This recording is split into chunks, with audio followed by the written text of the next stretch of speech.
10th class. ये अपना chapter 6 है, मेरा लैक्चर 2 है, ये 6.3 करन जा रहे हैं। इस दे विच असीं सिमिलैरिटी बारे पढ़न जा रहे हैं। सिमिलैरिटी का निशान हुंदा इस तरह। सिमिलैरिटी की हुंदा, जिवें बेटा एक असीं जिवें एक रिश्ता देखदे हां, एक बाप बेटी दी नज़र नाल देखिए, शक्लां मिलदियां ने, कुछ खास चीज़ां अपनी उन्हां दे विच मिलदियां हुंदियां, जिस करके सिमिलैरिटी हुंदी है। इसी तरह ही त्रिभुजां दे विच सिमिलैरिटी हुंदी है। जिवें कि एक ट्रायंगल तुहाडे पहले क्वेश्चन दे विच इदां एक ट्रायंगल दित्ती गई है, तो किस तरह ट्रायंगल दित्ती गई है, तो दिता गया है एंगल ए जिहड़ा है 60 डिग्री है, तो एंगल बी जिहड़ा है 80 डिग्री है। इसी तरह ही angle F 60 degree, angle E दिता होया 80 डिग्री।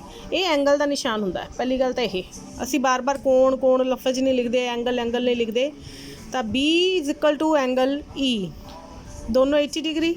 इसी तरह ही ए बराबर एफ, दोनों 60 डिग्री। जो किसी दो ट्रायंगलों के दो कोण बराबर हो जान, तो ट्रायंगल ए बी सी जी है कॉन्ग्रेंट सिमिलर है ट्रायंगल डी ई एफ के। किहड़ा नियम है सिमिलैरिटी का? सब तो वड्डा नियम है ए एंगल एंगल नियम है, ए नियम, समरूपता नियम। इसी तरह ही जिमें नैक्सट है, जरूरी नहीं कोण ही बराबर होण, भुजावां बारे भी जानकारी दी हो सकती। जिमें 8 ट्रायंगल है तो 2 ट्रायंगल दित्तियां हुई सी। ये 3 मेजरमेंट्स 3 भुजावां का, एक का 2 सेंटीमीटर आ 3 सेंटीमीटर 2.5 सेंटीमीटर सी। 3 भुजावां इहदियां दित्तियां हुई सी। इसी तरह ही दूसरे ट्रायंगल दियां मेजरमेंट्स दित्तियां हुई सी। 5 सेंटीमीटर, आ वाली 4 सेंटीमीटर है, तो आ वाली 6 सेंटीमीटर है। तो तुसी देख सकते हो कि 2 एक तिन्ने भुजावां, जिमें 2 है, यदी कॉरस्पॉन्डिंग किहड़ी साइड है 4, 2 2 ज़ा 4। इस तरह 2.5 2 ज़ा 5, 3 2 ज़ा 6। तो जदों भुजावां भी खास अनुपात दे विच होण तां भी यह SSS समरूपता नियम हुंदा है। ट्रायंगल ए बी सी जिहड़ी है ट्रायंगल डी ई एफ है। इहदे विच की खास गल है कि ए बी नूं जदों असीं डिवाइड करांगे ई एफ नाल, दूजी भुजा बी सी नूं डिवाइड करांगे 2.5 दूना 5 डी ई दे नाल, ते तीजी भुजा ए सी नूं डिवाइड करांगे डी एफ नाल, तो आंसर किहदे बराबर आएगा 1/2 दे। क्योंकि ये भुजा सारियां दुगनी है, 2.5 दूना 5, 2 दूनी 4, 3 दूनी 6। इसी तरह नैक्सट है एक दूसरा नियम है समरूपता का SSS। नैक्सट है थर्ड, जिहदे विच एक भुजा दूसरी भुजा दित्ती हुई है 3 सेंटीमीटर, ये 2.5 सेंटीमीटर दित्ती हुई है आपां नूं, तो उस तो बाद इत्थे एंगल दिता होया 80 डिग्री। इसी तरह ही दूजी ट्रायंगल दी हुई है 5 सेंटीमीटर 6 सेंटीमीटर, तो आह वाला एंगल दिता होया 80 डिग्री। हुण इहदे विच की है बेटे, 2.5 दूना 5, 3 दूनी 6। बिल्कुल सही गल है कि दोनों भुजावां का अनुपात जिहड़ा बराबर ही आएगा। 2.5 नूं 5 नाल डिवाइड करांगे तो 1/2, 3 नूं 6 नाल डिवाइड करांगे तो 1/2 आ जाएगा, 3 दूनी 6, 2.5 दूना 5। लेकिन खास गल की है बेटे, 2.5 ते 3 विचकार जिहड़ा एंगल है, इहदे विच 5 ते 6 वाली भुजावां दे विचकारला कोण 80 डिग्री है। लेकिन इस विच ऐसा कुछ नहीं है, ऐसे विच इहदे विचकार किहड़ा आंदा बी, इहदे बारे सानूं कोई जानकारी नहीं दित्ती हुई। तो इस करके ये जो 2 ट्रायंगलां ने ये सिमिलर नहीं है। 2 भुजावां दे विचकारला नियम ही तो SSS दे नाल ये सिमिलर नहीं है। 2 भुजावां दे विचकारला कोण भी बराबर होना चाहिए। 2 भुजावां दा अनुपात तो उन्होंने विचकारला कोण, जे ये 80 डिग्री तो इधर विचकार ए वाला कोण एंगल बी 80 डिग्री होना चाहिए सी, जद कि सानू एंगल ए 80 डिग्री दिता होया सीगा। जे एंगल बी 80 डिग्री हुंदा फिर ये सिमिलर हुंदा, नहीं तो हुण ये सिमिलर नहीं है। Is it okay? नैक्सट है आपां नूं सैकेंड क्वेश्चन है, इस तरह का दिता होया AC DC तो AB दोनों लाइनां समांतर दित्तियां हुई हैं, तो इस तरह क्रॉस है, इधर विचकार सेंटर च O है, पॉइंट दिता होया, तो AC दे कट कर रही ने 125 दिता होया। तो आपां नूं क्या होया एंगल 2 फाइंड आउट करना है। एंगल 2 आ वाला नाम है, एंगल OAB पता करना है। एंगल 2 का नाम की है OCAB कह लो या OAB कह लो, इक्को गल है।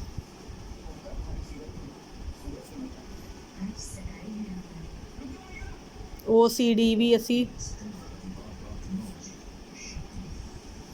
पता करना है, दोनों कोण असी पता करना है। ਤਾਂ ਫਸਟਲੀ ਕਿੰਨਾ ਹੈ angle this one is 70 degree and this one is 125 degree that I am colouring, ਜਿਹਨੂੰ ਮੈਂ ਕਲਰ ਕੀਤਾ। ਤਾਂ ਸਭ ਤੋਂ ਪਹਿਲਾਂ ਤੁਸੀਂ ਦੇਖੋਗੇ 180 ਡਿਗਰੀ। ਜਦੋਂ ਆਪਾਂ ਨੂੰ ਬੇਟੇ ਨਾਲ ਦਾ ਐਂਗਲ, ਇਹ ਟ੍ਰਾਇੰਗਲ ਇੱਕ ਬਣ ਰਹੀ ਤੁਸੀਂ ਦੇਖ ਰਹੇ ਹੋ 125 ਇਹ ਵਾਲਾ ਐਂਗਲ ਹੈ, ਅਤੇ ਜਦੋਂ ਤੁਸੀਂ ਇਹ ਦੋਨੋਂ ਕੋਨਾਂ ਨੂੰ ਦੇਖੋਗੇ ਮੈਂ ਇੱਕ ਡੀ ਸ਼ੇਪ ਬਣ ਰਹੀ ਹੈ, ਇੱਕ ਸਿੱਧੀ ਰੇਖਾ ਹੈ, ਸਿੱਧੀ ਰੇਖਾ 'ਤੇ ਦੋ ਕੋਨ ਬਣ ਰਹੇ ਹੈ, पूरा देखो डी शेप बन रही है, तो मतलब इन दोनों कोना जोड़ के 180 डिग्री। तो एंगल 1 + 125 = 180 डिग्री। एंगल 1 कितना आ जाएगा 180 माइनस 125 दैट इज़ 55 डिग्री। तो अपने को कितना आ गया 55 डिग्री। इसी तरह ही एंगल 3 जड़ा इस दा दूजा कोण, ये एंगल 3 कितों, एंगल 1 भी पता लग गया अपने को, ये कितना आ गया अपने को हुण 55 डिग्री जड़ा असी नीचे प्रूव कर लिया। तो ये कितना आ गया बेटे 70 डिग्री, क्योंकि ये किहड़े कोण है ऑल्टरनेट एंगल्स। ये दोनों लाइनां जड़ियां ने हरी ते रैड दोनों की ने पैरेलल ने। तो इसी तरह एंगल 1 आ गया, एंगल 3 आ गया, एंगल 1 भी आ गया, एंगल 3 भी। एंगल 2 पता कर सकते हैं 1 2 3 दे कोना जोड़ कितना होएगा 180 डिग्री, क्योंकि त्रिभुज के अंदरले 3 कोना जोड़ कितना होंदा 180 डिग्री। ये 55 डिग्री आ चुका है, 70 डिग्री असीं दस चुके हैं, दोनों बराबर है। तो एंगल 2 जड़ा असीं पता कर लांगे 180 चों 1 ते 3 का सम जड़ा है 125 वो असी माइनस कर दिता डैट इज़ 55 डिग्री। तो एंगल 2 जो अपन पता लगे 55 डिग्री, एंगल OCD भी 55 डिग्री होएगा। ये किहड़े कोण है ऑल्टरनेट एंगल्स, एक अंतर कोण।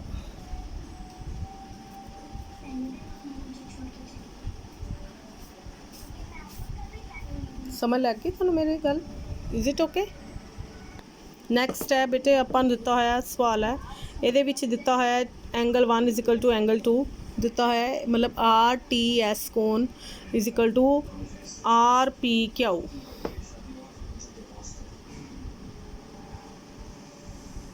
तो ऐसे प्रूव करना है angle triangle RPQ that is similar to triangle RTS। RPQ पूरी वड्डी = RTS से सिमिलर प्रूव करना है। ਇਹਦਾ मतलब इन्होंने दोनों ट्रायंगलों के दो कोण असी बराबर सिद्ध करने हैं। तो RST ਲਈ ਤੇ RPQ लिया। ਹੁਣ ਤੁਸੀਂ ਦੇਖੋਗੇ ਦੋਨਾਂ ਦੇ ਨਾਮਾਂ ਵਿੱਚ R आ रहा है, RST ਤੇ RPQ। ਤਾਂ देखो R ग्रीन है, ग्रीन कलर का कोण है, दोनों एंगल जड़े ने कॉमन है। उस तो बाद 1 ते 2 ਆਪਾਂ ਨੂੰ बराबर दिता होया, ये ਵੱਡੇ ट्रायंगल का 2 ਤੇ छोटे ट्रायंगल का एंगल 1। एंगल 1 = एंगल 2 ये गिवन है सानू, therefore RST is similar to triangle RPQ। ये कॉन्ग्रुएंसी दे नाल इज इट, सिमिलैरिटी दे नाल, इज इट ओके। नैक्सट है बेटे एंगल 90 डिग्री दिता है, तो 2 प्रूव करना है CA² = CB × CD। 90 डिग्री दिता है, 90 डिग्री दिता है, तो असीं प्रूव करना है CA² = CB × CD। तो असीं ट्रायंगल ABC ते ADC लई इहदे विच की कीता सी ABD ते ADC आ दो ट्रायंगल नज़र आ रही ने 1 और 2। तो असीं दोनों ट्रायंगल लईआं, इन दोनों ने सिमिलर प्रूव कर दिता। A = D = 90 degree. ABC देखो बेटा पूरी लई है ABC, आ जी 1 नंबर ट्रायंगल है पूरी ABC ते ए नाल सिमिलर प्रूव कर दिता। Angle C = angle C common है, दोनों के नाम भी C आ रहा है। देखो ए भी आ रहा सी पर ए कॉमन नहीं है, ये हाफ पोर्शन जिहड़ा हैगा पूरा पोर्शन ABC दे विच है, तो एंगल D ये 90 डिग्री है। Is it okay. तो ADC दे विच ए पूरा नहीं आ रहा, तो कॉमन एंगल नहीं है। तो ABC similar to triangle ADC। तो ਉਹਦੇ नियम के अनुसार समरूपता नियम साकार = CA² = CB × CD लिख देना तुसीं।